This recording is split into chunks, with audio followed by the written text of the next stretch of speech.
Hello and welcome to this webcast from the Stratford Shakespeare Festival. My name is Antoni Cimolino and I'm delighted to be here today with two really extraordinary actors, and this is going to be a great half hour, so call your friends right now and have them join us. We have immediately to my left a wonderful individual who is getting to play a great part, Marian the librarian this year, and this is Leah Oster. Hi, Leah. Hi. And unfortunately, Leah, you're having to work with Jonathan Goad this year. It's tough. Who's our Harold Hill. But is that going all right? Is he being reasonable? Fantastic, yes. Fantastic, okay. Got her fooled. We're going to come back and talk to both of these people in a moment, but first we're going to go backstage. We're going to have a little bit of time with the designer of The Music Man, Patrick Clark, and have a look at some of the sets, and he can explain to you some of the choices that we've been made. We're also going to have an interview with Susan Schulman, who's the director of The Music Man, and so you're in for a great few minutes. Remember to type, just send us all your questions, and you know, you can make them as probing and as personal as you want. These two people are game, and remember to call your friends so that we get lots and lots of people joining us. So here we go. So Susan, I guess The Music Man is about as idyllic a vision as you get of turn-of-the-century small-town American life. Some people might wonder what a show like that has to say to us today. Well, it's on the surface it's idyllic, but if you really start reading the script, you know, which I always try to go back to the text and say, what is really being said here? I was actually at a baseball game with a really good friend of mine who's a producer in New York, and it was about the 6th inning, and I said, okay, so Jack, what's The Music Man about? And he said, ask me in the 9th inning. And we let some time go by. He said, it's very interesting. He said, but it really is about a place that has values, has had a sense of values, had a sense of who they are. And this sense of who they are has not changed in 100 years. They're very much steeped into the way they should be, the way things should happen. They're very suspicious of outsiders and strangers because they're very insulated. Of course, it's about 1912, so it was a time when there's not television, there's no radio, so all they know is really the people around them and what they hear from traveling salesmen. It was also the beginning of kind of national advertising, with catalogs being received suddenly, advertising on the sides of trains, billboards. This was all the start of that. So they were getting little bits about the outside, and they didn't like what they were getting. It was all very suspicious and somewhat shady and different.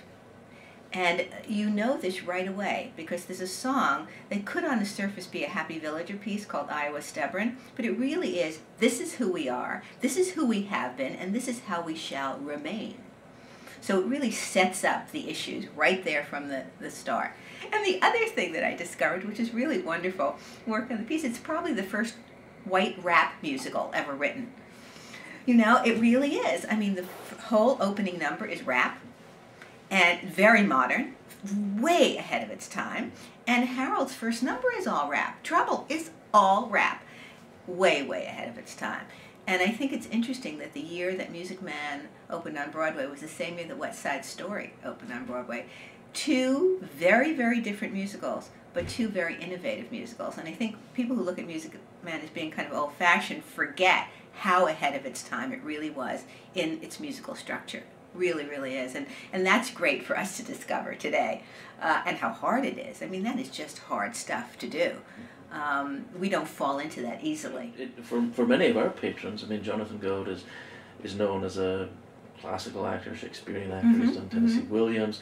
Right. He's not immediately thought of as a musical theatre performer. Interesting, but of course, you know, he was in my production of Fiddler on the Right, Roof. right. So I knew Jonathan first as a musical performer. That was my first introduction to him.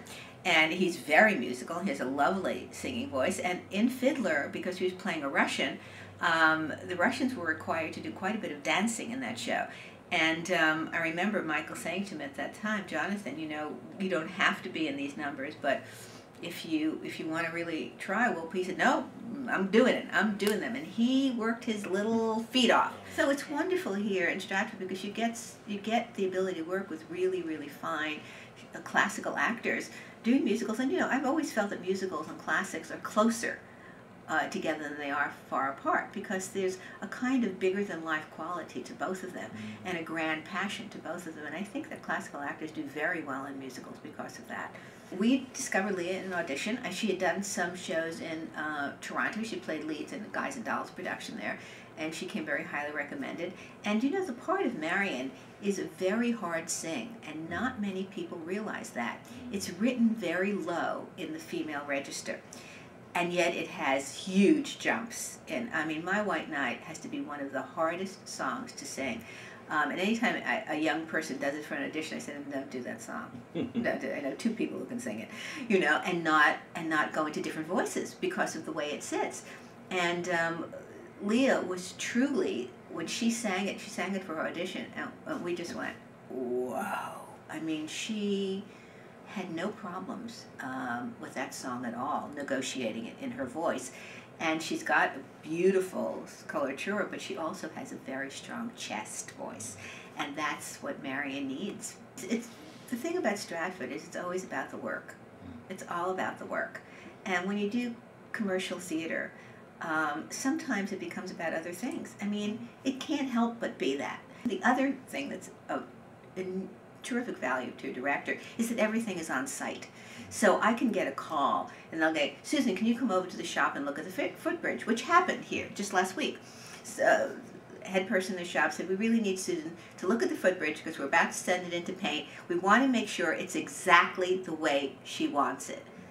I mean, these are heaven words to a director. The main thing I want to add about Music Man is I had forgotten how much fun it was. It is just fun. We just ran through Act 1, and we were all laughing our heads off during it. You forget the humor in the show, you know, and it is just very funny. It is just a delight. It is extremely entertaining, and it's very family-friendly in the best possible way, you know. The worst word spoken is swell.